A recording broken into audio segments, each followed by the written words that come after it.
Fresh violence was reported on Saturday from West Bengal's Murshidabad district, with one person receiving a bullet wound. This is what the police has said. The incident happened in Dulyan in Samserganj block of the Muslim majority district. Now, large-scale violence was reported on Friday from the Suti and Samserganj areas of the district during protests over the Waqf Amendment Act.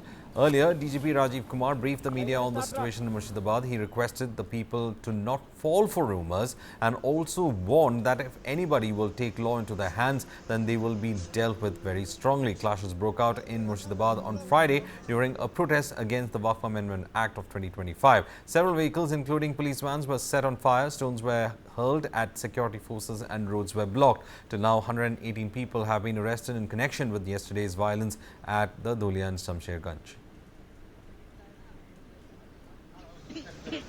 Well, reports have also been coming in of people who have been injured as well. Fresh violence has been reported on Saturday from West Bengal's Murshidabad district, with one person receiving a bullet wound. Now, this is according to the police. The mob, meanwhile, had vandalized public property in many places. Meanwhile, Mamata Banerjee had given out an appeal asking for calm and had blamed the centre for, in fact, bringing the Waqf Amendment Act. Several buses were torched and vehicles were torched in Murshidabad district and the police had to in fact be rushed in. There are also reports saying that BSF personnel have also been deployed to bring the violence under control. Meanwhile, as the marches were being taken by the security forces, fresh violence had been reported in Murshidabad, with one person receiving a bullet wound. Let's listen into some of the details of this particular violence that happened in Murshidabad as our reporters give you the details from the ground. साजून मोड़ में वक़फ़ को लेके जो protest हुआ मुर्शिदाबाद में, उसमें police के जो चौकी है उसको कैसे जलाया गया आप देख सकते हैं। लिखा हुआ है सूती, पीएस, ट्रैफिक, जंगीपुर। तो इसका अंदर एक बार आपको दिखा देते हैं। देखिए यहाँ पे इसको पूरा आग लगाया गया, इसको पूरा जलाया गया और अंदर जितना कुछ था सब कुछ यहाँ पे ध्वस्त हो गया। TV9 भारतवर्ष की कैमरा में आप पहली बार देख रहे हैं ये विजुअल्स, आपको एक्सक्लूसिवली दिखा रहा है। सुबह के 4:30 बजे हैं और आप लोगों को दिखा रहे हैं कि क्या हालत यहाँ पे बना हुआ है। कुछ लोग हमारे साथ हैं, उनसे पूछना चाहेंगे क्या हुआ था दादा, यहाँ पे क्या हुआ था? वॉकअप बोर्ड के लिए सब प्रोटेस्ट करने के लिए आया था सर। आने के बाद पुलिस से ही काम किया था, बोला कि सर तुम लोग प्रोटेस्ट करो लेकिन आगजनी मत करो, लेकिन वो लोग नहीं सुने सर। आगजनी किया, बस पे आग लगाया। पुलिस ने फायरिंग किया था? पुलिस फायरिंग किया सर। अच्छा, कितना लोगों को गोली लगा? दो लोगों को सर। 2 लोगों को गोली लगा। तो आप लोगों को, आप क्या पुलिस से हैं? नहीं सर, हम लोग यहीं पे रहते हैं। ये यहाँ पे आया, पुलिस बोला कि कांच वगैरह है, इसे साफ करने के लिए आदमी ले आया सर। अच्छा। साफ तो आप लोग जब प्रोटेस्ट हुए थे तब यहाँ पे थे? नहीं सर, हम लोग नहीं थे। अच्छा, तो आपने यहाँ पे आके क्या देखा, सिचुएशन क्या था? सिचुएशन देखा सर कि इधर बांस जल रहा था, इधर गाड़ी जल रहा था, इधर एक घर जल रहा था और सब माहौल खूब खराब था सर। अभी भी तो बहुत टेंस है सर, बहुत टेंस। अच्छा, यहाँ पे और एक व्यक्ति है, थोड़ा उनसे बात करते हैं। दादा, आपसे थोड़ा जानना चाहेंगे क्या आप लोग जब यहाँ पे आए क्या देखा आप लोगों ने? हम पहले नहीं थे, हमको बुलाया सफाई करने के लिए और दूसरा आदमी के बारे में पता चला कि शांति प्रोटेस्ट चल रहा था, लेकिन बाहर से लोग आके ये उपद्रव किया। अच्छा, तो चलिए समझ में आया। आपको एक बार फिर से दिखा देते हैं ये रास्ता का हालत क्या है। यही वो रास्ता है जहां पे आगजनी की घटना घटी। पुलिस डिप्लॉयड यहाँ पे है, हम लोग यहाँ पे TV9 भारतवर्ष के कैमरा पे एक्सक्लूसिवली आप देख पा रहे हैं कि क्या यहाँ पे हुआ था। Well, as my colleague was saying, that the violence was quite intense and they were in fact not only targeting vehicles, some of the few shops as well was targeted, and a police station was also completely destroyed as the mobs had attacked that particular station. So quite an intense situation that is seen on the ground in Murshidabad as several security personnel have been deployed to control the violence that erupted over the Waqf Amendment Act. Meanwhile, there is also reports coming in that further beefing up of security is being carried out in that district to avoid any untoward incidents. But however, despite the situation being under control, there have been reports coming in that a person has received a gun wound as well, as he as the protests continued in the area. Well, the incident happened in Dulian as well as Samsherganj block of the Muslim majority district. Large-scale violence was reported from these areas during the protests that took place against the Waqf Amendment Act. DGP Rajiv Kumar has briefed the media and he had said that not to fall for rumours and that strict action will be taken against all those who have engaged in the violence. Clashes have broken out in Murshidabad over the Waqf Amendment Act, and several vehicles, including police vans, were set on fire. Stones were in fact hurled at security personnel as well, and roads were blocked by irate mobs. Now, till now, 118 people have been arrested in connection with yesterday's violence, and the police are on the lookout for more. But as you can see, the situation is returning to normal, with many BSF personnel also being deployed on the ground.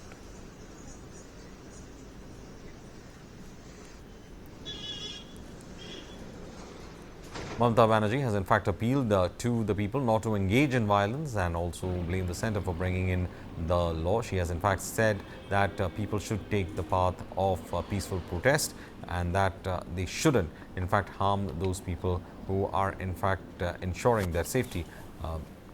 Murshidabad district seeing violence over the Waqf Amendment.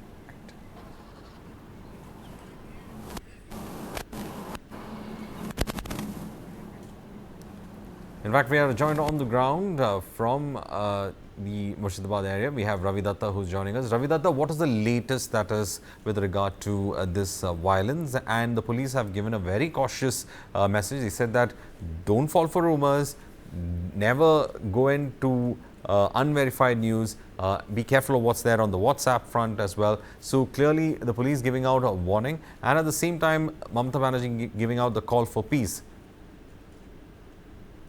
As far the update is concerned, till now 118 people has been arrested, and Mamata Banerjee and the administration has given a strict instruction that nobody will be allowed to take the law in their own hands. If somebody does that, strict action will be taken. And along with that, Mamata Banerjee has also said, like, people should keep on the peace in the area, not to fall for traps, as you have said. But again, to this, there is another thing is coming up. What BJP is alleging that all that incident happened in Murshidabad, in this Jangipur area. The people, those who have caused this disruption, they are all Bangladeshis, and they have come from Bangladesh to cause this planned disruption. Now, how far this is correct or how far this is a wrong information, that we can't verify till now. But it is said by BJP that all that has been done in Murshidabad was a planned attack by a particular community, and those people, those who have come here to attack, are from Bangladesh, and only because of this reason police have arrested 118 people till now. And police is of the opinion that most of the peoples are not localites, their face is not known, and due to this massive destruction has happened in the area, like the footage we are showing, like the shops that are being burned, and a particular community was targeted here, and by a particular another community. The buses had been torched, the ambulances have been they have also been torched, and on the other hand, police kiosks have been torched. The hotels that those belong to the Hindus, that have been also being torched and destroyed, and their clothes have been burned. They vandalized the houses and everything. So now, if you talk about the current situation is tense. BSF has gone penetrated inside the villages to understand what is happening, and today also there has been some firing by the BSF to control the mob. But those penetration are only for BSF, but media is not allowed inside, and we are being asked not to go inside so that it can cause a provocation. Over to you. Thank you, Ravi, for in fact speaking to us and giving us the latest update with regard to the situation. Well, over 1,400 citizens across Bengaluru have come together in a strong show of resistance against new civic charges. They have signing an online petition titled "I Won't Pay New Charges." Now, the petition objects to the BBMP's additional user fee for solid waste management and parking charges in private basis. Now, while signatories have committed to paying their property tax, they have firmly declared that they will not pay the extra fees until there is transparency and public consensus. Now, the petition was officially submitted to the BBMP administrator, who has now forwarded to the Commissioner Tushar Girinath. Residents have been quite angered with the manner in which the charges have been coming in. BBMP has been raising charges, and the latest one being for solid waste management and also for parking. My colleague Vajula in fact joins us. Vajula, it was only a matter of time before there was some kind of reaction coming in from Bengalurians over this. Every time you speak about civic facilities, of course, the BBMP has been failing on multiple levels. There have been several people say that from certain apartment complexes, if they go with the collection of that service charge from one apartment complex itself, they'll get around 38 lakh rupees. And who's going to give that kind of accountability when it comes to that kind of money being spent, and then they get very bad services at the same time. So that is why this protest was in fact anticipated, wasn't it? Absolutely, Verghese. This is something that we all knew would happen, because in the last few days, like you also mentioned, we've seen a lot of price rises in Karnataka from everything that is soaring high, and now solid waste management cess and the parking has been added to the property tax also adds a lot of burden to the people. And like you mentioned, the collection from at least an apartment comes around 38 lakhs. And we have to understand that there are two types of collection that happens. One is the official one, and then there is the unofficial one. Officially, where the government takes the money, and unofficially the people who come to collect also take money from the apartment owners. And that way, if you see, a lot of budgets have been shifted in the last few months. People in Bengaluru are finding it difficult to adjust to their monthly budget that they used to have, because we've seen fluctuation of prices every now and then. And now this collective of the BNP members, who is the Bengaluru Navnirman Party, where they've come forward and they've started the signature campaign, and now we'll have to see how far the signature campaign adds pressure on the government. Vajula for in fact joining us with all those details. As my colleague was saying that it was a matter of time before they went ahead and carried on with this particular petition of protest.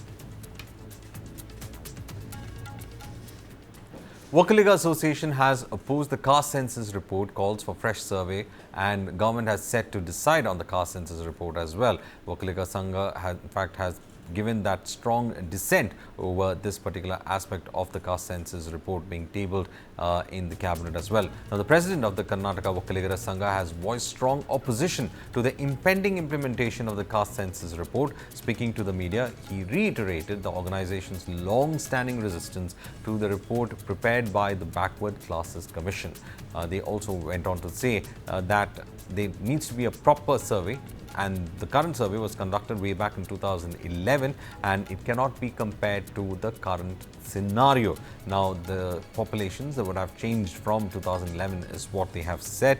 They also went and questioned the accuracy and fairness of the survey, as some of them said that it was carried out by students and teachers and those who are just trained to carry on with this. Now, this survey report is considered to be quite crucial when it comes to the politicking of the state of Karnataka. There have been several organizations from the dominant communities of Wakaligas as well as the Lingayats questioning the need for tabling such a survey report. Meanwhile, the Congress has been trying to in fact ensure that its OBC base has increased and is also looking at the changed socio-political landscape once the report would be made public.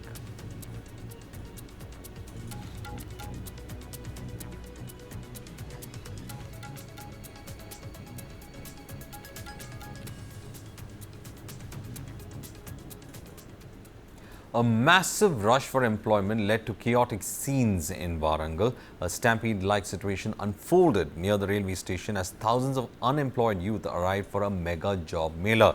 At least 3 women sustained minor injuries and were rushed to MGM hospital. Officials say the sheer volume of attendees caused the situation to spiral out of control. The job fair held at the MK Nadu Convention Hall drew over 23,000 job seekers. It was inaugurated by the Endowment Minister Konda Sureka and Panchayat Raj Minister Sitaka earlier in the day.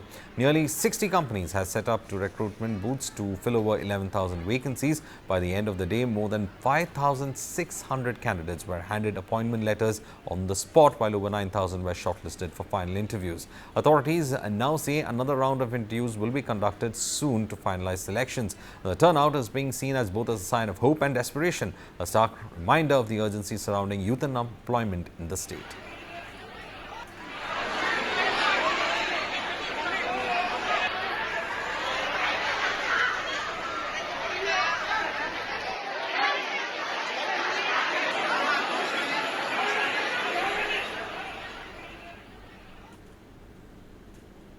The AP Inter results of 2025 are out, and it's a historic year for students across Andhra Pradesh. The Board of Intermediate Education Andhra Pradesh has declared results for both first and second year intermediate public examinations. Now, the first year pass percentage stands at 70%, while the second year has recorded an impressive 83%, marking the highest pass percentage in the last 10 years. In comparison, last year's figures were 67% for first year and 78% for second year students. This year's biggest improvement was being in the government junior colleges. Now, the second year pass rate in government junior colleges touched 69%, a decade high, while first year students secured 47%, the second best in the last 10 years. Now, TDP leader Nara Lokesh congratulated the students and educators, calling the achievement a testament to hard work and focused academic efforts. He encouraged students who didn't clear the exams to not lose heart, but treat this as a stepping stone and come back stronger.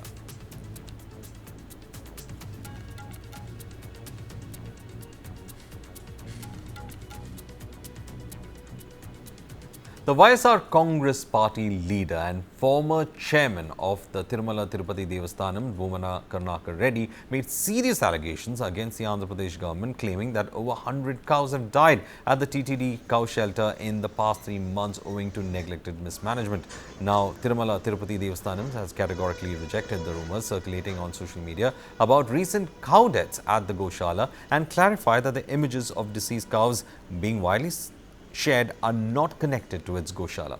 Now, TDP Minister Nara Lokesh took to Twitter to condemn the statements. Nara Lokesh said, and I quote, "I strongly condemn the baseless and malicious propaganda being spread on social media about cow deaths in TTD Goshalas. There is no truth to these claims." Now, TTD has clarified the facts. Devotees are urged not to believe this false narrative, which YSRCP has pushed to mislead and provoke. Now, spreading lies about sacred institutions for political gain is shameful and unacceptable. Former chairman of TTD has also reacted on the controversy. Let's listen in.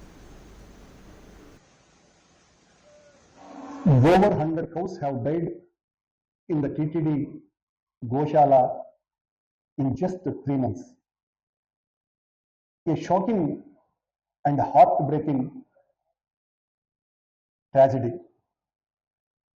This is sacred place under the care of the Sri Venkateshwara temple has been neglected by the coalition government led by Sri Chandrababu Naidu and Deputy CM Sri Pawan Kalyan. Despite their claims of upholding Sanatana Dharma, no postmortems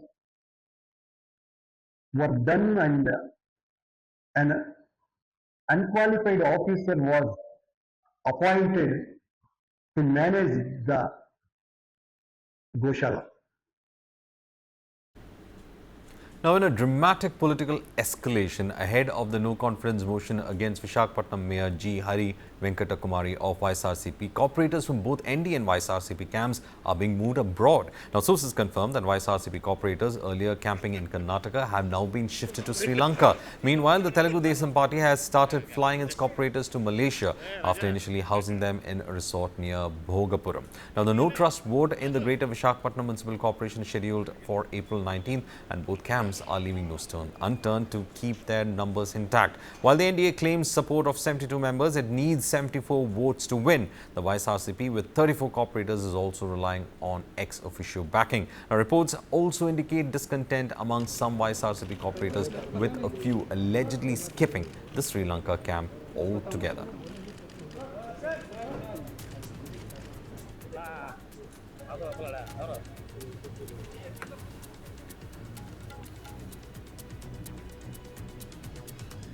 Well, that's all in this edition of the Bulletin. Stay tuned to News 9 for further news updates.